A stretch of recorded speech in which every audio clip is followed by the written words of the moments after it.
அனைவருக்கும் வணக்கம்.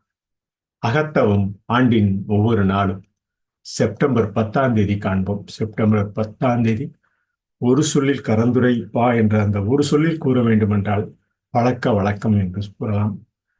ஒரு கெட்ட பழக்கத்திற்கு அடிபணிவதன் மூலம் தன்னை ஆளும் உரிமையை இழக்கிறான்.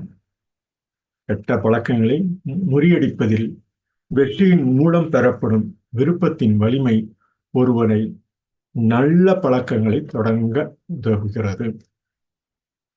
ஏனெனில் ஒரு கெட்ட பழக்கத்தை வெல்வதற்கு நோக்கத்தின் வலிமை மட்டுமே தேவைப்படுகிறது. முழுமை என்பது வளர்ச்சியின் ஒரு படியாகும். நிறைவேற்ற முடியாத விருப்ப உறுதி கவனக்கேடான வேலை பலவீனத்தின் அறிகுறியாகும் என கூறலாம். எனவே பழக்க வழக்கம் கெட்ட பழக்கத்தை தவிர்த்து தன்னை ஆளும் உரிமையை நல்ல பழக்கங்களை தொடர்ந்து நமது பழக்க வழக்கத்தில் கடைபிடிப்போம். பழக்க வழக்கம் என்ற அந்த ஒரு சொல்லில் நல்ல பழக்க வழக்கத்தை கண்டுபிடிப்போம்.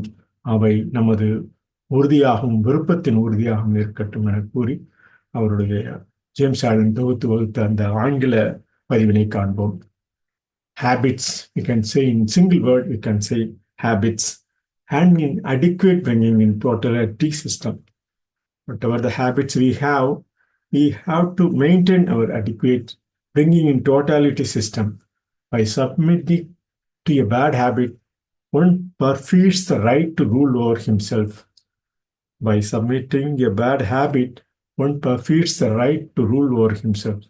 The strength of will which is gained by success in overcoming bad habits enables one to initiate good habits, for while conquering of a bad habit requires merely strength of purpose. Thoroughness is a step in the development of will which cannot be passed over. Slipshod work is an indication of weakness.